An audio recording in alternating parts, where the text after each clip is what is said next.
വാഴയ്ക്കാക്കൂമ്പ് തോരൻ വെക്കുകയാണ്. അതിന് ഉപ്പും മഞ്ഞളും പുരട്ടി നമ്മൾ ഒന്ന് ആവി വരുന്ന വരെ വെച്ചു. ഇനി ഈ സൈഡിൽ നമ്മൾ കടുക് പൊട്ടിക്കുകയാണ്.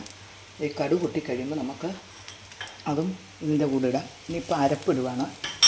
കുറച്ച് കരിവേപ്പിലയും മഞ്ഞൾപ്പൊടി ഇടുവാണ്. ഇച്ചിരി കൂടെ ഇനി അതിനെ മിക്സ് ചെയ്യുക. വാഴയ്ക്കാക്കൂമ്പ് ചെറുതായിട്ട് കൊത്തിയരിഞ്ഞെടുക്കുക. നല്ല ഫ്രഷായതാണ്. ഇത് നമ്മുടെ തൊടിയിൽ തന്നെ ഉണ്ടായതാണ്. ഇനി നമുക്ക് ഈ കടുക് പൊട്ടിയതും കൂടെ ചേർക്കാം.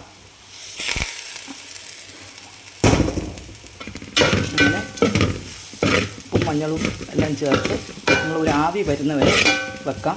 അങ്ങനെ നമ്മുടെ വാഴയ്ക്കാക്കൂമ്പ് തോരൻ റെഡി ആയിട്ടുണ്ട്. വാഴയ്ക്കാക്കൂമ്പ് നമുക്ക് കൊത്തിയരിഞ്ഞ് ഒരു സ്വല്പം വെള്ളം തളിച്ച് അടച്ചിട്ട് വേവിക്കുക, ഉപ്പും മഞ്ഞളും ഇട്ട്.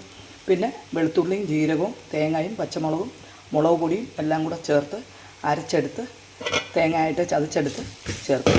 അങ്ങനെ നമ്മുടെ വാഴയ്ക്കാക്കൂമ്പ് തോരൻ റെഡി ആയിട്ടുണ്ട്.